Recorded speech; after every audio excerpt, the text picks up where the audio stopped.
సుమన్ టీవీలో మీ business promotions కోసం ఈ కింది నెంబర్ను సంప్రదించగలరు.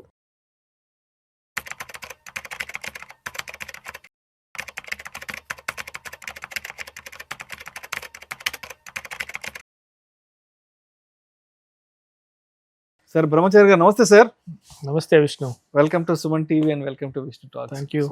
ఈ వీడియోలో కాస్త డీటెయిల్డ్గా ఎవరైనా కొత్తగా ఇన్వెస్ట్మెంట్స్లోకి వచ్చేవాళ్ళు కానివ్వండి, ఆల్రెడీ ఇన్వెస్ట్మెంట్స్లో ఉన్న ఎగ్జిస్టింగ్ పీపుల్ కానివ్వండి, కామన్గా చేసే మిస్టేక్స్ ఏంటి, అదేవిధంగా కాస్ట్లీగా చేసే మిస్టేక్స్ ఏముంటాయి? కామన్గా చేసే మిస్టేక్ ఏంటంటే పొజిషన్ సైజ్. పొజిషన్ సైజ్ అంటే ఎట్లా ఉంటుందంటే ఒకే స్టాక్లో ఎక్కువ అమౌంట్ పెట్టదు, మోర్ దెన్ 50% అలొకేట్ చేస్తారు. దట్స్ ఎ మిస్టేక్ అది. సెకండ్ థింగ్ ఏంటంటే పొజిషన్స్తో కాకుండా రిస్క్ అసెస్మెంట్ ఉండదు. ఒకవేళ ఈ స్టాక్ అగ్నెస్ట్కి వెళ్తే ఎంత, ఎక్కడ నేను ఎగ్జిట్ కావాలని నేను అడుగుతాను. ఎగ్జిట్ స్పాట్ తెలియదు వాళ్ళకి. అందరూ చేసేది ఏంటంటే ఎంట్రీస్ బాగా పర్ఫెక్ట్ చేస్తారు. టీవీ చూస్తారు, పేపర్ చదువుతారు, తర్వాత స్క్రీన్లకి వెళ్తే ఫండమెంటల్స్ చూస్తారు, టెక్నికల్స్ చూస్తారు, రికమెండేషన్స్ ఏమైనా చూస్తారు, తర్వాత ఎంతమంది అనలిస్టులు ఈ స్టాక్ రికమెండ్ చేశారో చూస్తారు, అన్నీ చేస్తారు, ఎంట్రీస్ చేస్తారు, పర్ఫెక్ట్గా చేస్తారు. But exits they doesn't know. అది మేజర్ ప్రాబ్లం. మీరు ఒక స్టాక్లో ఎంట్రీ అవుతున్నారంటే మీ ఎంట్రీ పాయింట్, మీ రిస్క్ ఎపిటేట్, మీ రిస్క్ లెవెల్, మీ టార్గెట్స్, ఈ మూడు మొదలే ప్రీ డిఫైన్డ్ అయి ఉండాలి. ఓకే, 10 స్టాక్స్ మీరు కొనుంటే, ఫర్ ఎగ్జాంపుల్ 10 స్టాక్స్లో ఒకటి చాలా ఎక్స్ట్రాడినరీ రిటర్న్స్ ఇస్తుంది, మల్టీబ్యాగర్ అంటాం అది. ఒక స్టాక్స్ మీరు ఎక్స్పెక్ట్ చేసిన కన్నా ఎక్కువ రిటర్న్ ఇస్తుంది. ఒక 2-3 స్టాక్స్ ఎబో యావరేజ్ రిటర్న్స్ ఇస్తాయి. ఒక స్టాక్ యావరేజ్ రిటర్న్స్ ఇస్తుంది, సబ్డ్యూడ్గా ఉంటుంది. ఒక 2 స్టాప్ లాస్లు ట్రిగ్గర్ అవుతాయి. అందులో ఒకటి ఎందుకు కొన్నావురా జీవితంలో దీన్ని అని జీవితాంతం బాధపడేలా చేస్తుంది. సో ఇది పోర్ట్ఫోలియో స్ట్రక్చర్. బేసిక్గా ఈ పోర్ట్ఫోలియో స్ట్రక్చర్స్లో ఎందుకు జరుగుతుంది అలా, ఆ ఫీలింగ్ ఎందుకు వస్తుందంటే మనం ప్రాపర్గా రిస్క్ని ఎగ్జిట్ అవ్వలేకపోవడం వల్ల, ఆ రిస్క్ అసెస్మెంట్ లేకపోవడం వల్ల. ఒక ఫండమెంటల్ రూల్ ఏంటంటే, if you are a short term investor in the sense 3 months, less than 3 to 6 months time ఫ్రేమ్లో మీరు ఇన్వెస్ట్ చేస్తున్నట్టయితే మీ లాసెస్ ఎప్పుడు కూడా 8% కన్నా పెరగకూడదు. మీ ఎంట్రీ పాయింట్ దగ్గర నుంచి 8% కన్నా పెరగకుండా ఉండదు. చాలామంది ఏం చేస్తారంటే చిన్న లాసే కదా ఎగ్జిట్ అవుతాం అని చాలామంది ఎగ్జిట్స్ చేస్తుంటారు చిన్న చిన్న లాసెస్కి. చూడు, వాళ్ళందరూ ఎవరంటే హ్యాబిచువల్ లాస్ మేకర్స్. ఒక పెద్ద ప్రాఫిట్స్ కోసం అనేక చిన్న లాసులు బుక్ చేస్తారు. ఆ పెద్ద ప్రాఫిట్ అనేది ఎప్పుడొస్తుందో వాళ్ళకి కూడా ఐడియా ఉండదు. అది మేజర్ మిస్టేక్స్. అంటే రిస్క్ని ఎలా కంట్రోల్ చేయాలో తెలుసుకోకపోవడం ఒక మేజర్ మిస్టేక్. సెకండ్ థింగ్ ఏంటంటే predefined targets, risk, stop లాసెస్లు ఉన్నప్పుడు మామూలుగా ఒక స్టాక్ ర్యాలీ అవుతుందంటే 20-25% ర్యాలీ అనేది 8 weeksలో వచ్చేస్తుంది. అప్పుడు ఏమవుతుందంటే మీరు అన్నట్టుగా ఇప్పుడు ఇంతకుముందు చెప్పినట్టుగా 8% రిస్క్, 25% రిటర్న్ కనుక మీరు ఎక్స్పెక్ట్ చేస్తూ రిస్క్ రివార్డ్ రేషియోస్ ఏమవుతుంది 1:3. అప్పుడు మీ ఏమవుతుందంటే అవుట్ ఆఫ్ 10 స్టాక్స్ 7 స్టాక్స్ మీరు లాస్లో ఉన్నా సరే that 3 stocks will save you. Okay, 25% return వచ్చింది, ప్లస్ ఒక స్టాక్లో మీరు 60% of time you are wrong, even then will be in profit. So that risk reward ratios ఎప్పుడు కూడా ఫాలో అవ్వాలి. These are the common mistakes. తర్వాత third and most important factor ఏంటంటే liquidity. Illiquid స్టాక్స్లో ఇన్వెస్ట్ చేస్తారు, దాంట్లో మీకు ఎగ్జిట్స్ తెలియదు మీకు, లేకపోతే లోయర్ సర్క్యూట్లో ఉంటుంది లేదా అప్పర్ సర్క్యూట్లో ఉంటుంది, అది తెలియదు మీకు. మోస్ట్ ఆఫ్ ది కేసెస్ అవి పెన్నీ స్టాక్స్లో జరుగుతుంది, అన్నోన్ స్టాక్స్లో జరుగుతుంది. మొన్న నేను చెప్పిన రీసెంట్గా వచ్చిన 168 స్టాక్ పోర్ట్ఫోలియోలో అట్లీస్ట్ ఒక 10 పేర్లు నేను అసలు వినలేదు. అలాంటి స్టాక్స్లో ఇన్వెస్ట్ చేసి స్టక్ అయిపోతారు.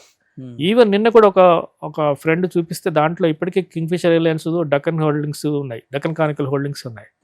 ఎగ్జిట్ కాలేము, దట్స్ ఆల్.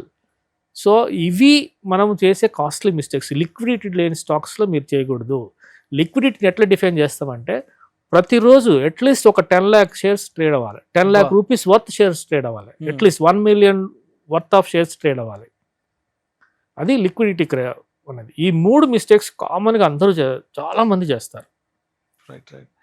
అదేవిధంగా చాలామంది చాలా సింపుల్గా అడుగుతూ ఉంటారు, రెగ్యులర్గా ఇంటర్వ్యూస్ చేస్తుంటారు కదా మీలాంటి వెల్త్ ఎక్స్పర్ట్స్ వీళ్ళందరితో చేస్తుంటారు, యూడిఎస్ కింద అడుగుతుంటారు, సార్ సరదాగా 4 మల్టీ బ్యాగర్ స్టాకులు ఉంటే చెప్పండి, సరదాగా 4 పెన్నీ స్టాక్స్ ఏమన్నా ఉంటే చెప్పండి అని ఏదో సరదాగా కింద కామెంట్స్లో అడుగుతుంటారు. సో అలా సరదాగా అడగడం కరెక్టేనా, అలా సరదాగా తెలుసుకుని ఇన్వెస్ట్ చేయడం కరెక్టేనా? అదే అంతేకాదు సార్, మీరు సిఎన్బిసి దగ్గర నుంచి తెలుగు ఛానల్స్ వచ్చేంత వరకు కూడా అందరూ అన్నీ అడుగుతారు. మాకు ఒక స్టాక్ రికమెండ్ చేయమంటారు, లేదా ఒక స్టాక్ పేరు చెప్పేసి దీన్ని ఏం చేయాలో చెప్పండి అడుగుతారు. ఇవన్నీ కామన్ కాదు. మల్టీ బ్యాగర్ స్టాక్స్కి కొన్ని క్యారెక్టరిస్టిక్స్ ఉంటాయి. ఎగ్జాక్ట్లీ. ప్రతిదీ మల్టీ బ్యాగర్ కాదు. మల్టీ బ్యాగర్ అయిన ప్రతి స్టాక్స్కి క్యారెక్టర్స్ సేమ్ ఉంటాయి.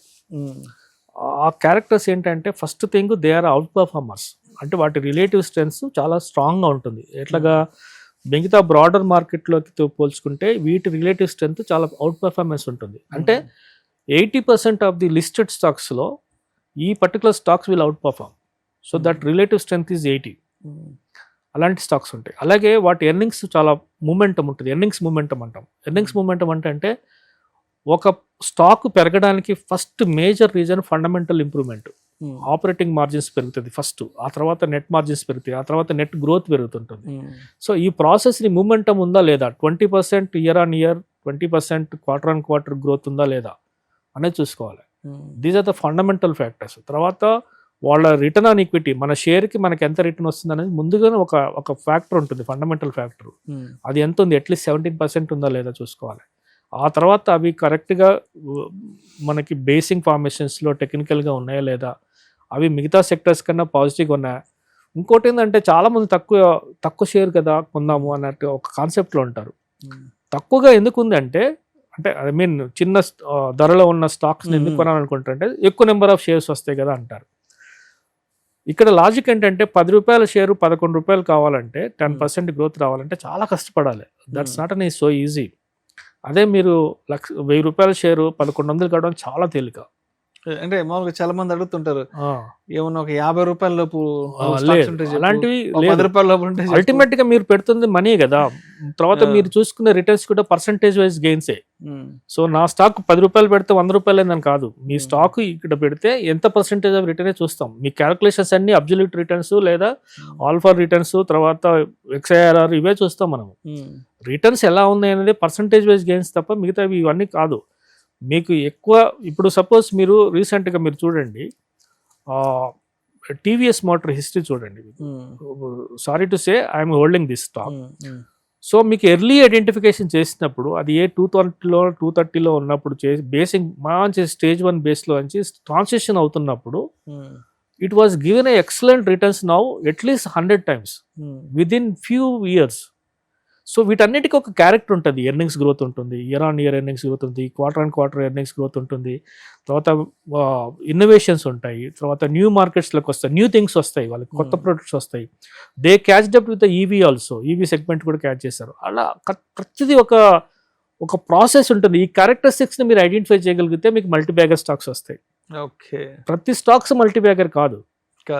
Thank you sir, thank you so much బ్రహ్మచారి గారు. సాధారణంగా ఇన్వెస్ట్మెంట్స్ చేసే ముందు, అదేవిధంగా ఆల్రెడీ ఇన్వెస్ట్మెంట్స్లో ఉన్న వాళ్ళు ఎటువంటి తప్పులు చేస్తుంటారు ఏంటనే దాని గురించి చక్కగా తెలియజేశారు. Thank you so much sir. Thank you very much.